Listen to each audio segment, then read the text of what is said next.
안녕하세요. 저희는 이번 빅 콘테스트에서 수산물 수입 가격 예측을 통한 최적의 가격 예측 모형 도출 주제를 맡은 오조 미르수산이라고 합니다. 조장님의 이름을 따서 미르수산이라고 붙였고요. 네, 우선은 저희는 이렇게 노션을 통해서 조원들과 좀 자료도 공유하고 해온 거를 공유를 같이 하고 있어요.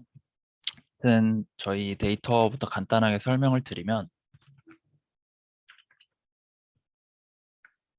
네, 이렇게 저희 트레인 데이터를 보시면은 이렇게 아무래도 가격 예측 모델이다 보니까 제일 끝에는 가격이 나와 있고요. 그 다음에 날짜, 그리고 종류, 수산물이냐 아니냐. 근데 전부 데이터가 수산물이었어서 이거는 추후에 삭제를 했고요. 그 다음에 제조국과 수출국이 나와 있고, 용도, 그리고 대중 소분류, 그 다음에 이렇게 수입의 형태가 나와 있었습니다. 그래서 이거를 조원들과 간단하게 기초 전처리를 했어요. 필요 없는 이런 타입 컬럼을 지원했고, 그 다음에 이렇게 수입 형태 같은 경우는 더미 변수화를 시켜놨거든요. 이 형태로 더미 변수화를 시켜놨고, 그 다음에 분석을 하는 데 있어서 또 다른 파생 변수가 좀 필요하지 않을까라는 생각에서 이렇게 제조국과 수출국이 나와 있어서 이 두 국가가 다를 경우에 좀 그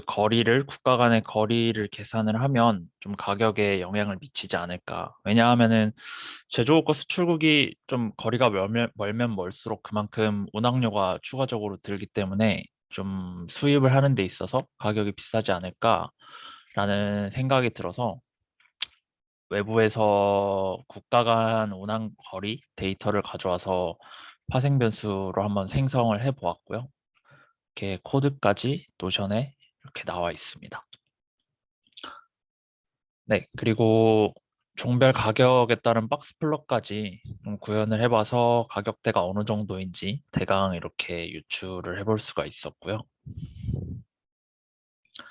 그 뒤에 저희가 좀 고민인 부분이 어, 보여드렸던 대로 트레인 데이터는 이렇게 정말 많은 변수들이 있는데 테스트 데이터 같은 경우는 지금 화면 보고 계시는 거와 같이 이렇게 날짜 변수밖에 없거든요. 그래서 이거를 어떻게 하면 좋을까 고민을 하던 와중에 일단 우선적으로 모델을 한번 적용을 해보자라는 생각이 들어서 각자 이렇게 모델들을 이렇게 가격 예측에 대한 것들에 대한 모델들을 좀 공부를 해보고 우선적으로 적용을 해보자 해서 모델들을 몇 가지 적용을 해 나가는 과정 중에 있습니다.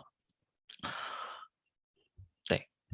그리고 저희가 테스트 데이터에는 여러 어종들이 있지만 오징어, 연어, 그리고 흰다리 새우만 적혀 있어서 그 이외의 어종들은 모두 쳐내고 이렇게 연어랑 흰다리 새우, 그 다음에 오징어만 남겨놨고요. 그리고 모델들 중에서는 이렇게 아리마 모델이라고 시계열 모델을 한번 적용을 해봤어요.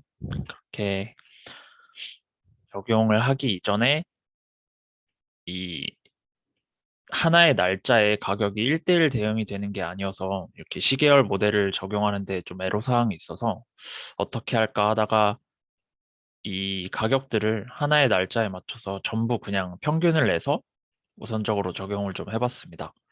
이렇게 아리마 모델을 적용을 해본 결과 네, 보시는 플롯과 같이 좀 정확하지 않은 것을 볼 수 있습니다. 이렇게 파란색은 오리지널 데이터고요. 노란색은 모델을 통해 예측한 결과입니다. 그래서 R스퀘어가 31에 RMS가 0.69 정도로 썩 그렇게 좋지는 않아서 이거에 대한 성능 향상을 좀 연구를 해나가는 과정에 있고요. 그 다음에 딥 AR이라는 모델이 다른 이런 캐글에서 가격 예측에 사용이 됐다고 해서 이것도 한번 적용을 해봤어요. 그래서 이 모델 같은 경우도 하나의 날짜에 대해서 하나의 가격이 1대1 대응이 안 되는 데이터였기 때문에 똑같이 이렇게 하나의 날짜에 대해서 가격을 평균을 내서 똑같이 적용을 했고요. 이렇게 한 게 그 결과가 파란색이 트레인 데이터고요. 그 다음에 초록색이 그 우리 그 DeepAR 모델을 통해서 예측을 한 결과입니다. RMSE는 1.049 정도로 나왔고요. 이 모델도 역시 조금 더 향상을 시켜야 될 필요성이 좀 보이죠. 그리고 네, 파이썬의 파이캐럿이란 것을 이용해서 모델링을 해보려는 그런 계획이 있는데, 이 파이캐럿이라는 게 데이터를 딱 집어 넣었을 때 이 데이터는 어떤 모델을 적용하는 것이 좋을 것이다라는 것을 알려주는 그런 모델이거든요. 그래서 이렇게 보시면은 이건 지금 RMSE가 낮은 순으로 나열이 되어 있는 건데, 이렇게 제일 RMSE가 이 그레디언트 부스팅 리그레서를 사용하면 낮게 나온다라는 것을 걸 통해 알 수 있었고, 네, 이 밑에도 마찬가지로 이렇게 쭉쭉 나와 있었습니다. 각 모델들을 비교한 것도 이렇게 알 수가 있었고요. 이 외에 추가적으로 홀트 윈터스 지수평활법 이란 것을 적용을 해봤는데, 그 모델은 이제 논문에서 좀 발췌를 해서 적용을 해봤는데, 좀 그 지수평활법 같은 경우는 가정사항이 맞지 않아서 저희 가격 예측 모델에는 좀 맞지 않겠다 싶어서 좀 일단은 미루어 두었고요. 대신에 이 딥러닝 모델 중에 LSTM 모델을 한번 더 좀 적용을 해볼 예정에 있습니다. 그래서 저희가 화요일마다 회의를 하는데, 일단은 화요일까지 각자 모델을 하나씩 맡아서 그 모델의 성능 향상을 어떻게 하면 좋을지에 대해서 고민을 해와서 화요일 날 조원들끼리 회의를 통해서 모델을 좀 한두 가지로 추려내서 그거에 대해서 좀 종료일까지 심화시키는, 네, 그런 식으로 이번 빅 콘테스트를 진행을 할 것 같아요. 네. 지금까지 저희가 했던 것을 다 발표 들어주셔서 감사합니다. 네, 잘 들었고 그리고 각 조 끝날 때마다 그 이제 저희가 1, 2, 3조가 제주 쓰레기 대상으로 하는 거고 4조, 5조가 이제 그 이런 그 수산물 데이터 바탕으로 하는 건데 이런 거 질문들은 마지막에 끝나고 한꺼번에 서로 궁금한 거 있으면 그때 물어보면 될 것 같습니다. 그리고 이번에 운준이 형이 해주셨던 것처럼 한 10분 내외로 발표해 주시면 될 것 같고 네, 지금까지 했던 과정이랑 그런 것들 위주로 해주시면 될 것 같습니다. 다음은 2조 발표해 주시면 됩니다.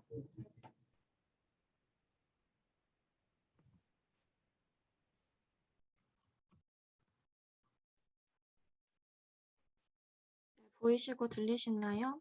네, 네, 안녕하세요. 2조 발표를 맡은 안서연입니다. 이는 저희 팀명인데 발표가 끝날 때까지 무슨 뜻인지 맞춰주시면 저희 팀원분들의 박수를 드리도록 하겠습니다. 저희는 퓨처스 리그의 에코 제주를 주제로 선택하였고 그 다음에 준비 기간 중에는 현재 보고 계신 노션을 통해 협업하고 있습니다. 그래서 비콘 일정 같은 거 적고 전체적인 과정 같이 정리하고 공유하고 그 다음에 이렇게 각자 해보고 공유할 내용 있으면은 각자의 페이지에 들어가서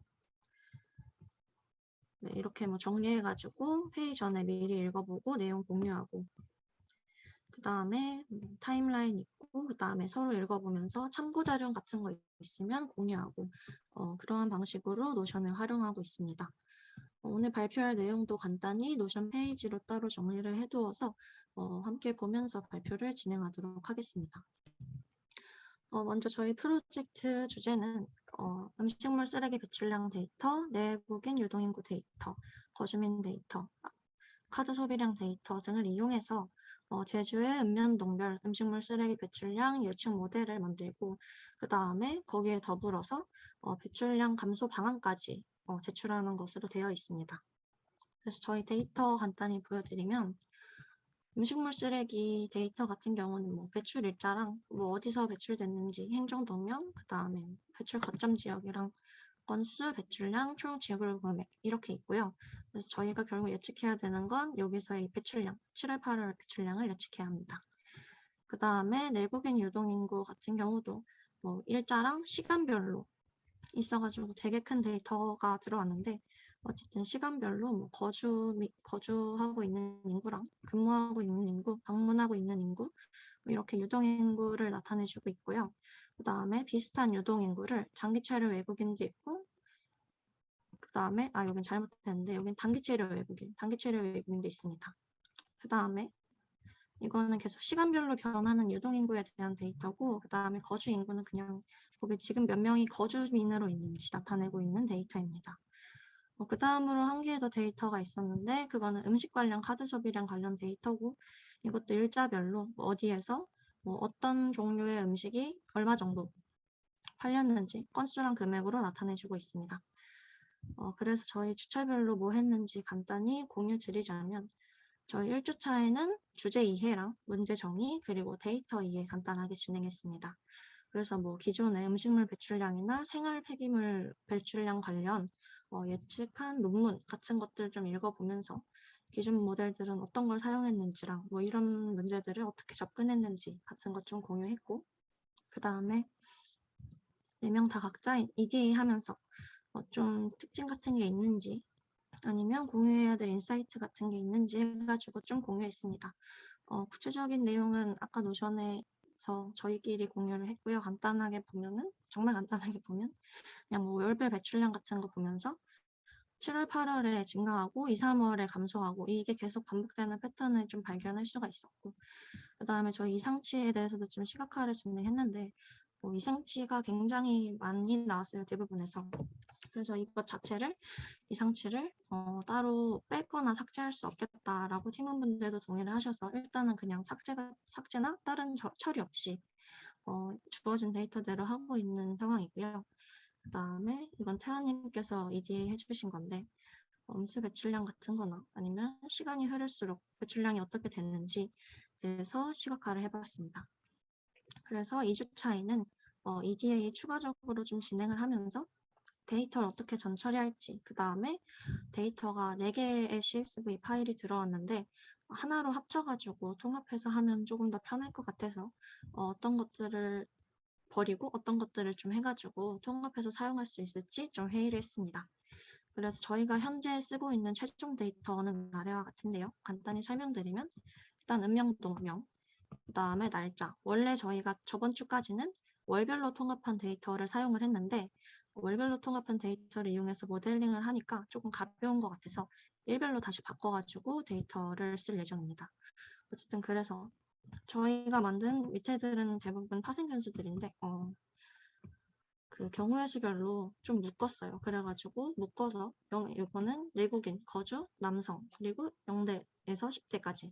그럼 여기는 뭐 20대에서 30대까지 뭐 이런 식으로 묶어가지고 각각을 변수로 사용하고 있고요. 그 다음에 장기체류 외국인, 단기체류 외국인 이렇게 있고, 그 다음에 저희가 그 카드 소비량 관련 데이터 말씀드렸는데 저희가 지금 최종적으로 예측해야 되는 건 제주 지역의 전체 음식물 쓰레기가 아니라 그 가정에서 배출된 쓰레기만이에요. 그래가지고 전체 카드 소비량 음식물에서 쓴 건, 음식점에서 쓴 거는 사실 저희한테는 필요가 없으니까 가정에서 쓸 만한 소비량, 그래가지고 그렇게 4가지를 따로 뽑아가지고 변수로 사용하고 있습니다. 그래서 이렇게 데이터를 통합해서 사용하고 있고, 그 다음에 추가적으로는 코로나1별 데이터를 크롤링 해가지고 사용할 예정입니다. 그 다음에 3주차 때에는 태환님이랑 현주님께서 데이터 통합 진행해 주셨고, 저희는 트레인 발리데이션 테스트를 30개월, 6개월, 6개월 해가지고 분할해서 사용하고 있습니다. 그 다음으로는 같은 주차에 저랑 재용님께서 어떤 모델 쓸지 좀 서치를 해봤는데요. 논문 같은 거 보면서 좀 서치를 해봤는데 정적인 시계열 모델 중에서는 전이함수 잡음 모형 같은 거나 VAR 모형, 계절형 VAR 모형, 그 다음에 이건 딥러닝 모델인데 LSTM 모형, 그 다음에 GRU 모형, 그 다음에 뭐 다른 것들도 많이 있어가지고 이렇게 몇 가지 서치를 해봤고, 지금 저번 주까지 저희가 하나씩 골라가지고 어떤 모델이 좀 쓸 수 있을지 한번 모델링 해보고 공유하는 과정을 거쳤습니다. 그래서 4주차에는 시계열 모델 이런 거 ARMAX나 뭐 그런 거 고르신 분들은 정상성 같은 거나 그런 거 만족하는지 검증해 보시면서 모델링 하시는 거 했고, 그 다음에 딥러닝 모델 하신 분들은 좀 모델링 해보면서 하이퍼 파라미터 튜닝하면서 RMS이 어느 정도 나오는지 공유해 봤습니다. 그래서 이거는 제가 모델링 했던 거 결과를 조금 따왔고요. 그래서 모델링 결과 아까 말씀드렸다시피 월별로 묶은 게 너무 가벼워서 지금 일별로 다시 바꿔서 다시 모델링 진행하고 있고, 그다음에 현재 통계적 시계열 모델이랑 LSTM, GRU 진행했고, 이 모델들을 좀 더 고도화하고 그 다음에 좀 앙상블에서 쓰면 좋을 것 같아서 다른 모델 서치하고 모델링 진행하고 있습니다. 네, 이 정도 공유하면 될 것 같고 저희 발표는 여기서 마치도록 하겠습니다.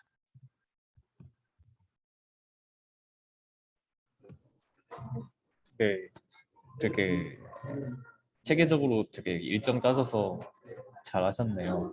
네. 다음에는 사조 이제 네, 사조 해주시면 됩니다. 네.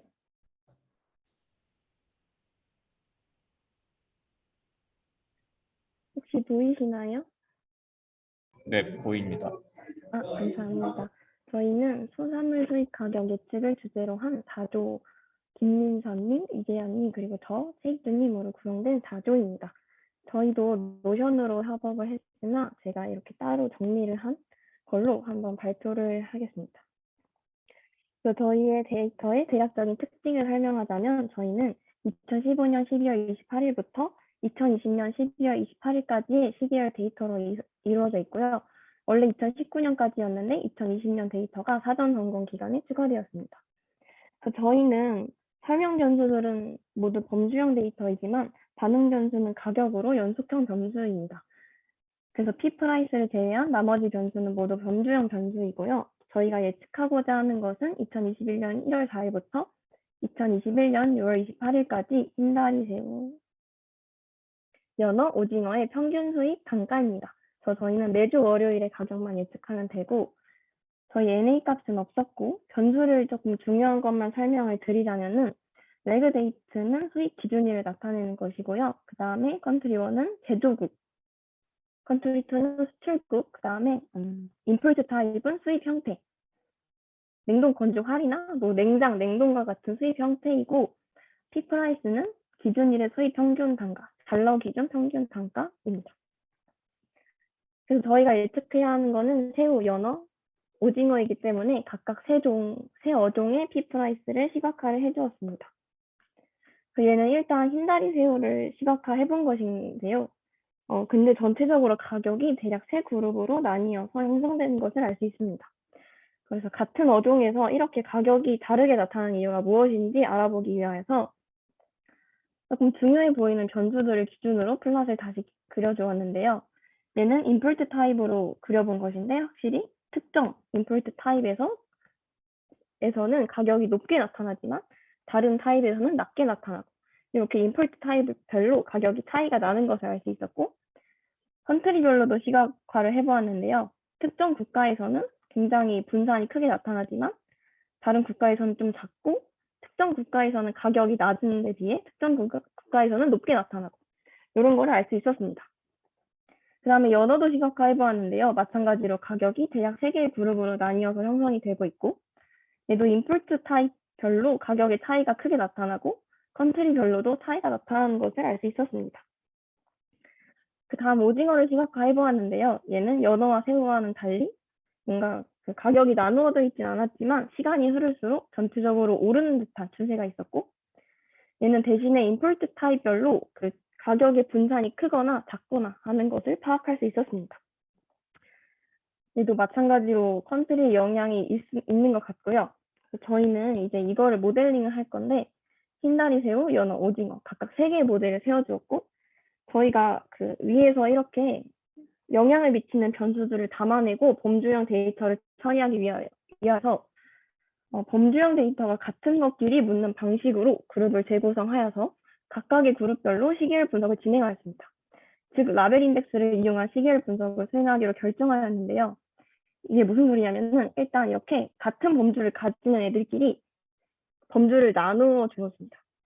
예를 들어서 수산물이고 말레이시아이고 판매용 각각류 새우, 냉동인 애들에 속하는 애들을 하나의 범주로 만들고 뭐 냉동 자숙에 속하는 애들을 하나의 범주로 만들어서 지금 옆에 카운트가 있는데 이거는 각각 범주에 속하는 데이터의 총 개수인데요. 이렇게 라벨을 나누어서 이렇게 라벨을 0부터 쭉 나누어서 각각의 라벨별로 시계열 모델을 만들어 주었습니다. 그래서 그 만드는 시계열 모형에는 아리마, VAR, S아리마 등 다양한 방법을 시도해 보았고요. 이 중에 RMSE가 가장 작게 나온 모델을 택하였습니다. 이 파라미터는 오토 아리마를 사용해서 결정하였고, 차분이나 계절 차분 등 파라미터를 다양하게 조정해 보면서 최적의 모델을 찾아내었습니다. RMSE는 어떻게 계산했냐면 2020년 후반 6개월의 데이터를 제외한 나머지 데이터로 모델을 피팅하고 이 6개월의 데이터를 이용하여서 모델의 RMSE를 계산하였습니다. 근데 저희가 예측해야 하는 거는 일별 평균 단가이기 때문에 값이 하나로 나와야 해가지고 이 라벨별로 속한 데이터의 개수를 고려하여서 가중 평균을 내어 품목별 평균 단가를 예측하였습니다. 예를 들어서 이 라벨의 경우는 지금 0번은 속하는 데이터의 개수가 181개인데요. 이 전체 데이터 개수 중에서 이 181개가 차지하고 있는 만큼 여기 각각의 모델에서 만든 예측값에 가중치를 곱해서 나머지 모형들과 더해서 가중평균을 내주었습니다. 근데 지금 보시면 1개, 9개, 10개 이렇게 작은 개수들은 이걸 일일이 포함시키기에 모델이 너무 많아지고 개수가 작은 애들이 분산이 큰 경향이 있어서 분석에 도움이 되지 않을 것 같아 일정 개수, 데이터의 개수 이상 포함되어야지 모델을 만드는 그런 방식으로 진행하였습니다. 그 개수는 저희가 달리 조정해 보면서 RMSE가 가장 작게 나온 개수를 택하였습니다.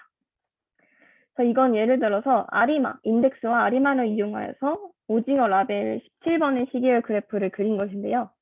이렇게 시계열 데이터 그래프를 그리고 피팅을 하고 저희가 만약에 예측해야 하는 개수가 26개면은 이 모델별로 각각 26개의 예측치를 만들고 이 라벨 7번이 차지하고 있는 개수만큼 가중치를 곱해서 평균을 내주었습니다. 얘는 라벨 27번의 시계열 모델인데요. 이렇게 예측값을 예측해주고 가중치를 곱해서 가중평균을 내주었습니다. 이렇게 중간에 비어있는 값들은 NA 임퓨테이션도 진행해 주었습니다. 그래서 오징어의 경우 인덱스와 아리마를 이용하여 세운 모델의 RMSE가 가장 작게 나왔습니다. 그 다음에 고려한 모델은 S아리마인데요. 얘는 아리마에서 계절성이 추가된 모델입니다. 그래서 얘는 예측값이 기존의 아리마와는 달리 변동하는 형태로 나오고 있고요. 아리마가 예측값이 좀 직선적인 경향으로 나왔다면 얘는 초록색이 예측값인데 조금 더 변동하는 형태로 나온 것을 알 수가 있고 연어의 경우 인덱스를 이용한 S아리마 모델을 세웠을 때 RMSE가 가장 작게 나왔습니다. 저희는 인덱스를 사용하지 않고 그냥 일별로 평균을 낸 값을 가지고 세운 S아리마 모델도 고려하였는데요. 신다리새우의 경우 이렇게 모델을 세웠을 때 RMSE가 가장 작게 나왔습니다. 그 다음에 저희는 VAR 모형도 고려를 해주었는데 얘네는 오징어, 연어, 흰다리새우의 상관관계까지 포함시킨 모델입니다. 근데 얘네는 서로 큰 상관관계는 없어 부적절해 보이다고 판단하였습니다. 그래서 저희는 다양한 모델에서 충분한 분석을 해보고 다른 외생 변수, 결과가 만족스럽지 못하다면 다른 외생 변수까지 찾아볼 예정입니다. 이상입니다. 네. 되게 같은 주제인데 약간 모델링이나 그런 부분에서 되게 다른 점이 많아서 배울 점이 좀 많은 것 같아요. 네, 그 다음은 1조 해주시면 됩니다. 잠시만요.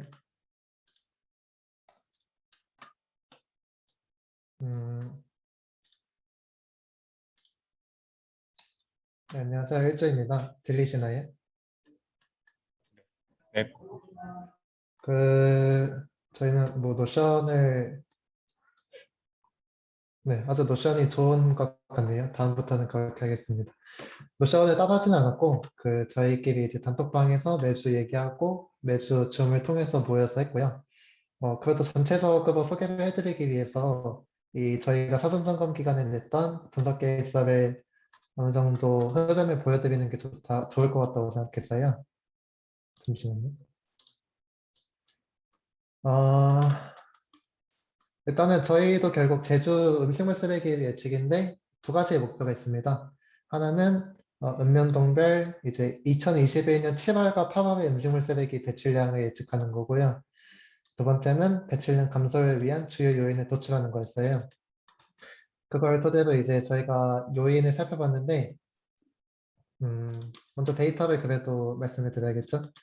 사실 아까 먼저 발표해주신 분이 데이터 설명도 잘 해주셔가지고, 뭐 간략하게만 보여드릴 건데, 덧붙여서.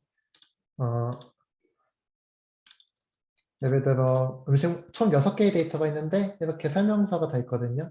그래서 아까 발표해주신 부분에 조금 덧붙여서 말씀드리자면, 음식물 쓰레기에는 뭐 이렇게 돼 있어서, 여기 EMG 부분의 음식물 배출량을 결국 동별로 월별로 예측하는 거고요.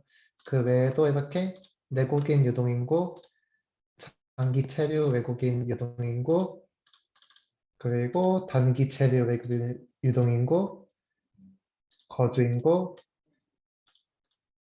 그리고 마지막으로 음식 관련 카드 소비가 있어요. 이렇게 쭉 보시면 결국 이렇게 품목별로 그리고 금액별로 또 나뉘고요. 거주인구에서도 이제 남자분인지 여자분인지가 나뉘고, 그러니까 약간 주목할 만한 변수들을 체크해 보는 건데, 그리고 여기 외국인 분들 같은 경우에는 국적이 또 나뉘어져 있어. 밀품님 네. 그 혹시 지금 그 HWP 파일 말고 다른 걸로 하고 계시나요? 아, 네, 죄송합니다. 네, 공유 그걸로 다시 하면 될 것 같아요. 잠시만요.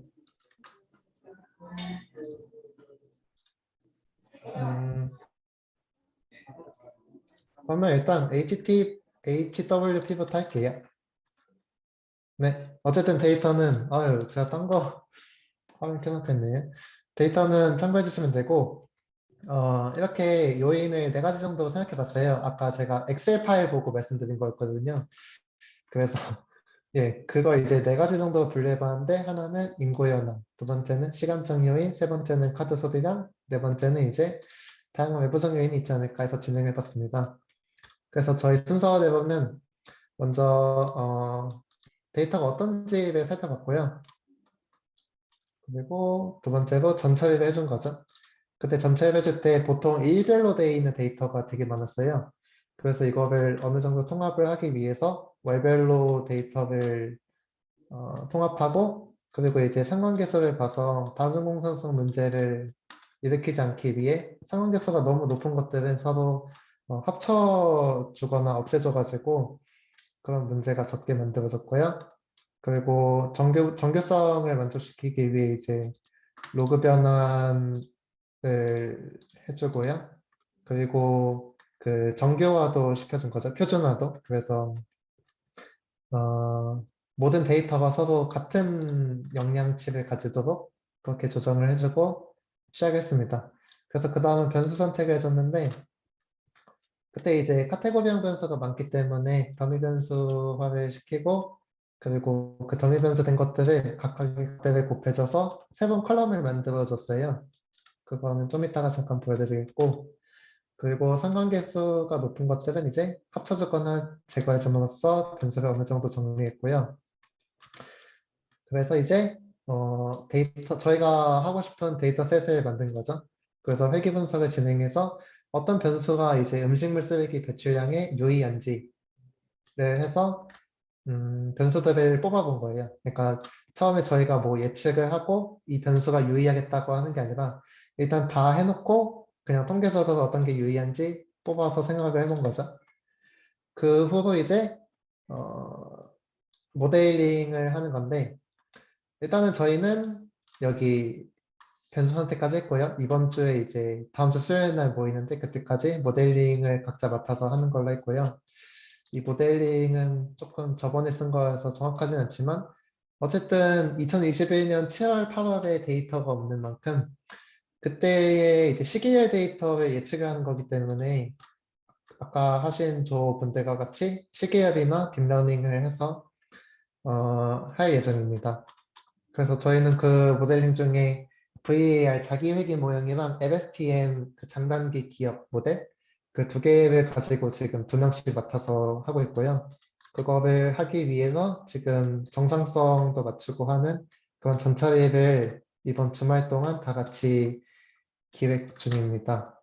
그래서 그 계획서는 이렇게 정리하고요. 저희 GitHub를 잠깐 보여드리고 싶은데 화면 공유를 껐다가 해야겠죠?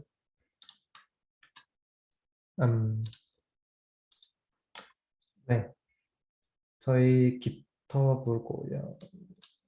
잠시만요. 총 4주 정도 보였는데 그래서 3주 정도의 아이고 죄송해요.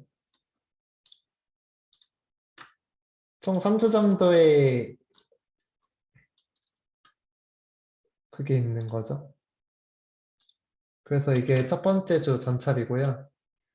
전차비 과정은 조금 변경된 게 많아서 여기부터 보여드릴게요. 그 다음 주에 저희가 변수 선택을 했는데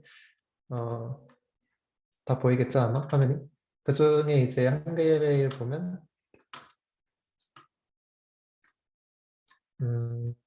예를 들어 이거는 레지던트 팝이 그러니까 거주 인구랑 카드 소비량을 맡아주신 저희 조장님이 하신 변수 선택인데요. 일단은 동별로 합치고요. 그리고 전차비 과정을 해주고 표준화를 시켜주고 각각의 데이터를 이제 합쳐준 거죠. 그리고 이렇게 상관계수를 봐서요. 아까 보여드린다고 했듯이 상관계수를 봐서 예를 들어 지금 토탈 팝이랑 레지던트 팝이랑 상관계수가 너무 높잖아요. 이런 경우에는 굳이 두 가지 데이터가 다 필요한 게 아니기 때문에 한 가지 데이터를 지우는 식으로 그렇게 해서 필요 없는 변수들을 잘 제외시켜줬고요. 예를 들어서 여기 성별 부분에 남자 여자가 나뉘어져 있잖아요. 이거는 이제 카테고리컬 변수이기 때문에 더미 변수화를 시켜주세요. 곱해했습니다. 그렇게 해서 다시 상관관계 히트맵을 봐서 필요 없는 것들을 지워주고 또 정규화를 시켜주고 하는 과정을 하면서 데이터들을 정리해줬고요. 이 카드 소비량 데이터도 마찬가지입니다. 그렇게 해서 히트맵을 또 보고 상황 개수가 대부분 높게 나왔어요, 서로가. 그래서 서로 데이터가 서로를 너무 잘 설명하기 때문에 굳이 다 같이 있을 필요가 없는 거죠. 그래서 필요 없는 변수들은 또 정리하고. 다만 여기 카드 소비량에서 보시면 배달이랑 이제 배달 부분에서 특히 뷔페가 서로 상황 개수가 낮다는 걸 볼 수 있었기 때문에 이런 것들을 또 남겨놓고 해서 다 같이 정리를 해줬고요. 그렇게 해서 이제 마지막에 남은 변수들만 가지고 회귀 분석을 돌려서 어떤 유의한 변수가 있나 그렇게 해서 변수 선택을 진행했습니다. 이거는 회귀 분석이고요. 네, 저희가 각각 데이터를 그렇게 변수 선택했잖아요. 그래서 이제 이번 주 수요일까지는 지금까지 모은 데이터를 가지고 싸그리 그냥 회귀 분석을 한 거죠. 그 과정에서 월별로도 해보고 동별로도 해보고 해서 이제 어떤 인사이트를 얻을 수 있는지 알아보았고요. 특히 이렇게 전체적으로 다 해왔기 때문에 이렇게 제일 크게 상황 개수를 쭉 보면서 필요 없는 변수가 없나 이런 걸 중점적으로 봐서 이제 필요 없는 것도 또 버리고 그렇겠습니다. 그런 과정에서 이제 쭉 가면 네, 그래서 회계 분석을 돌려서 이제 어느 정도 유의한 변수들을 다 뽑은 상태고요.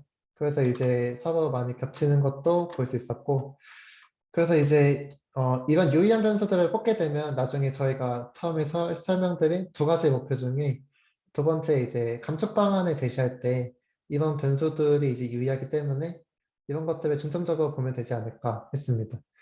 그리고 이번 주에 저희가 할 일은요. 지금까지 변수 선택을 했기 때문에 이런 중요한 변수들을 바탕으로 이제는 시기를 결국 예측을 해야 되는 거잖아요. 결국 음식물 쓰레기 7월과 8월을 예측을 해야 되기 때문에 그래서 이번 주는 이제 주로 저희가 LSTM이나 VAR을 각각 맡아서 X와 이제 Y, 그러니까 아니면 다양한 변수들과의 상관관계까지 고려한 그런 시기열 데이터를 통해 이제 예측을 하는 것을 목표로 하고 있습니다. 그렇게 다음 주 수요일까지 완료한 다음에 그 다음에 남는 시간 동안은 PPT도 만들고 그리고 감축 방안도 서로 의논해 봐서 마지막으로 정리해 보는 시간을 가지려고 하고 있습니다.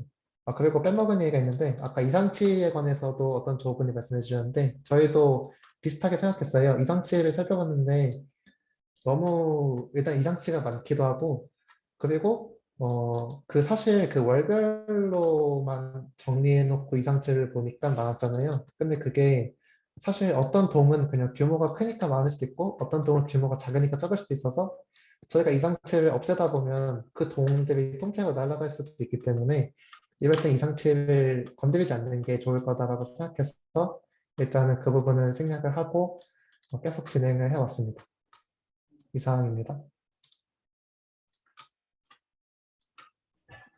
네. 네, 잘 들었고 이제 마지막으로 3조 발표해 주시면 됩니다. 네.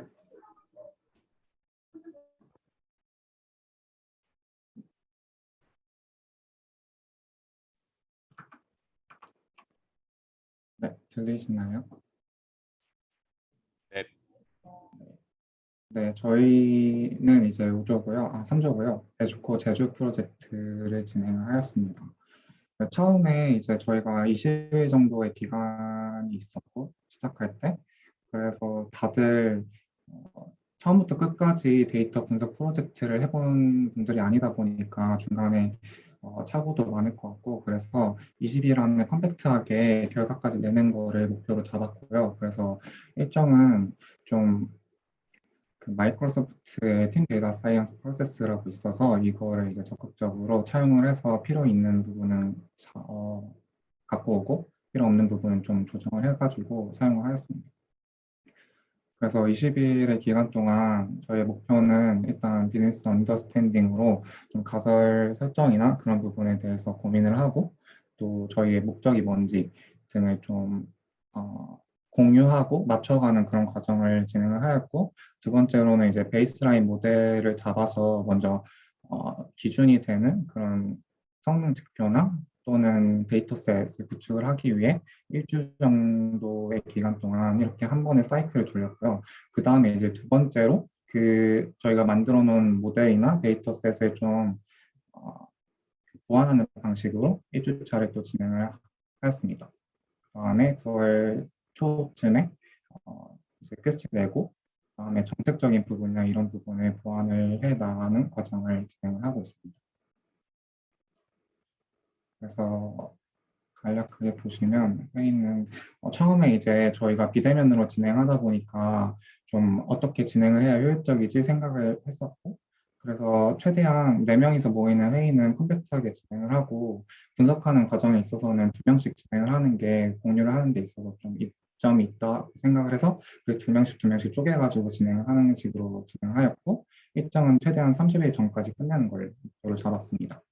그리고 만나는 날짜는 웬투미스로 그때그때 필요할 때마다 전체 논의가 필요한 디스커션 테스트를 담는 식으로 진행하였습니다. 그리고 저희 툴은 이제 노션을 사용을 하였고 메인으로 그 코드나 데이터들을 보관을 하는 곳은 드라이브를 사용을 하였습니다. 그래서 보시면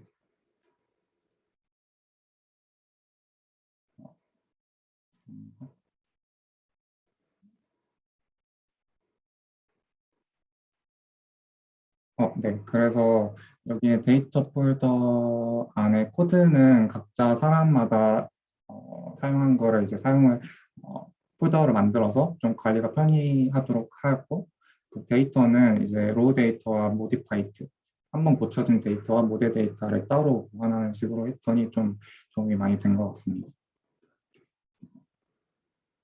이렇게 진행을 하였고요. 그리고 10일에는 이제 가설 설정을 하면서 데이터에 대한 좀 이해를 하는 시간을 같이 가졌고 서로 이제 무엇이 인증 및 쓰레기 데이터에 좀 영향을 많이 기여를 할까 등을 논의를 하면서 그 중에서 필요한 데이터들을 이제 뽑았습니다. 그래서 저희는 좀 탑다운 방식으로 진행을 하였고 그래서 필요한 데이터들을 좀 나열을 한 다음에 그 중에서 중요하거나 아니면 필요할 만한 데이터들을 이렇게 나열을 한 다음에 1회차와 2회차로 나눠서 필요한 데이터 먼저 넣는 식으로 이제 진행을 하였습니다. 그래서 여기에서 저희가 외부 데이터를 사용을 한 게 코로나 전후 데이터는 저희 시계열 데이터 상에 필요하다고 이제 생각을 해서 이제 넣게 되었고, 관광객 입도수 또한 제주도가 관광객 수가 많은 것이 다른 지역이랑 유의미한 차이점이라고 생각을 했기 때문에 이 부분에 추가적으로 데이터를 갖고 왔습니다. 네. 그래서 1회차에서 데이터와 그 필요한 데이터들을 다 이제 만들어 놨고 이제 정리를 하였습니다. 그리고 모델 결과를 이제 베이스라인 코드를 잡았는데 저희는 파이캐럿을 적극적으로 활용을 하였고요. 그리고 두 번째 사이클을 이제 진행할 때 두 명은 이제 모델을 중점으로 이제 잡고 두 명은 또 데이터 클렌징 부분에서 미숙한 부분이 있으면 그 부분을 좀 더 보완하는 방식으로 진행을 하고, EDA도 여러 개를 하기보다는 한두 개를 정확하게 하자 해서 한두 개만 인사이트를 내보는 식으로 진행을 하였습니다. 네.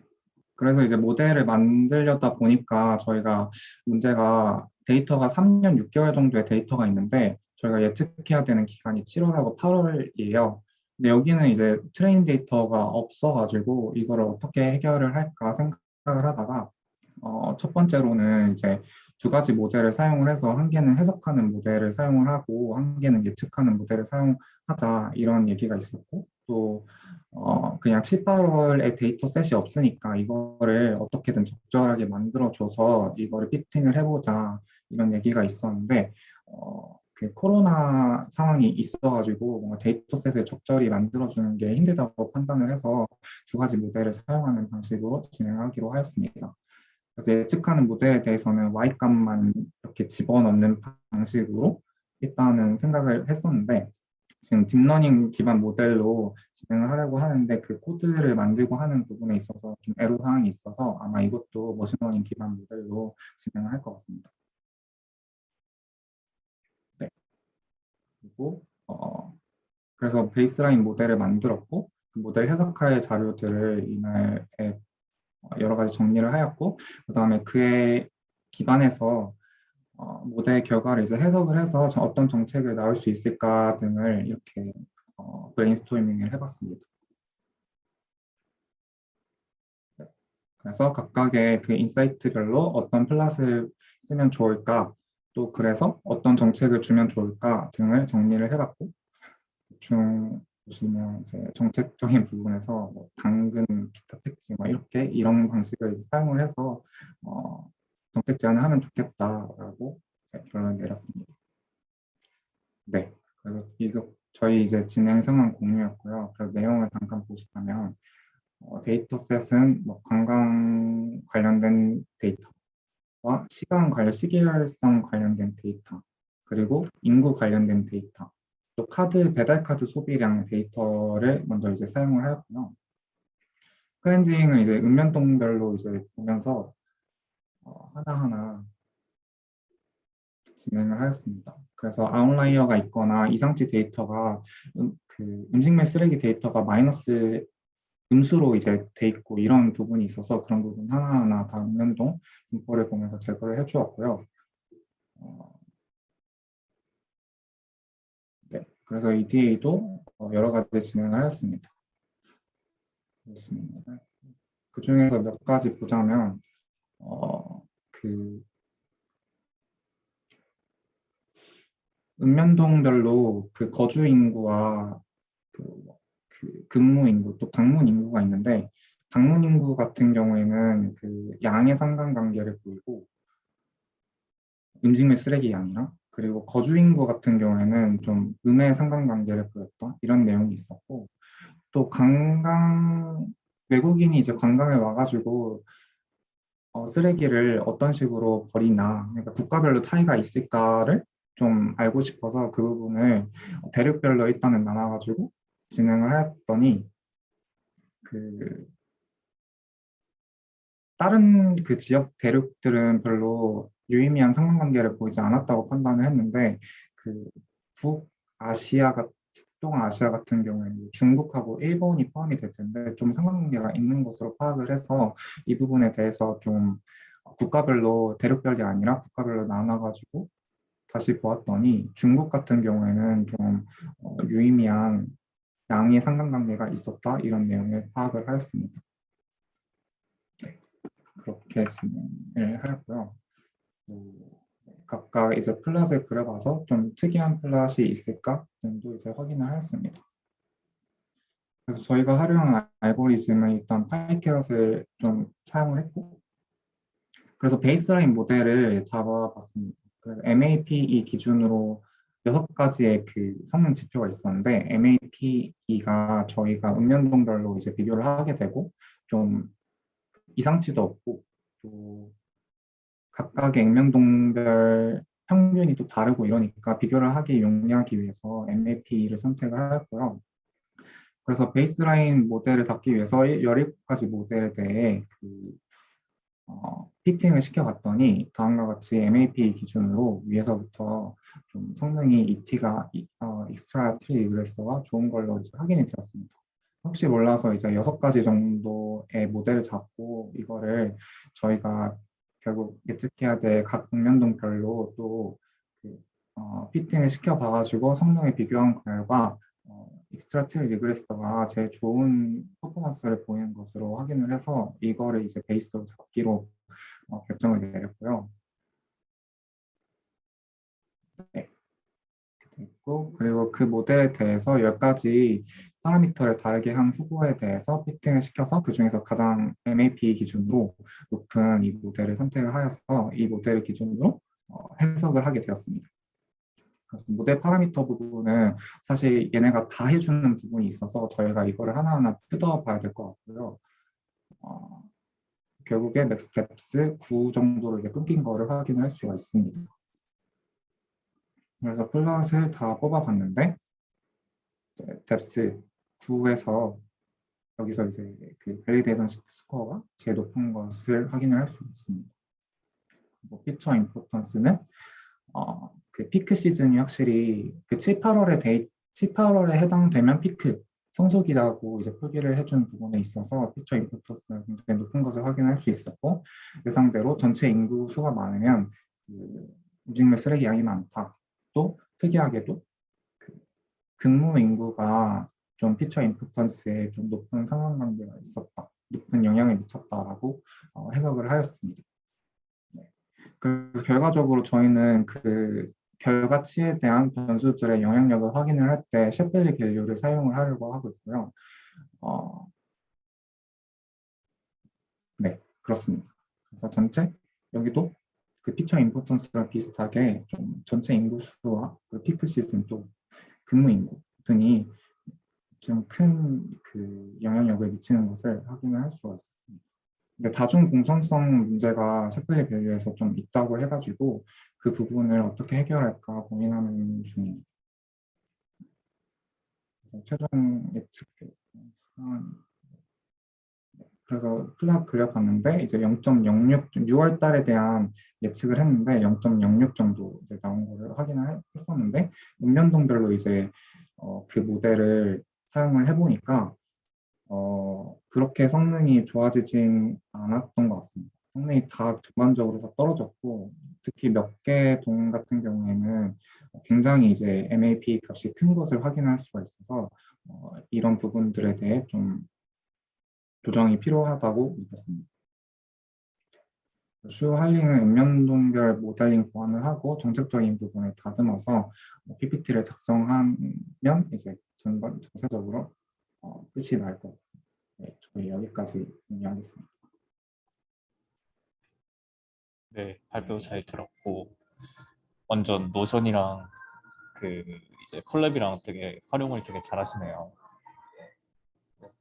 발표 잘 들었습니다. 네, 그 오늘 녹화하는 거는 이따가 유튜브에 올라가니까 그거에서 참고할 사항 있으시면 네 참고하시면 될 것 같고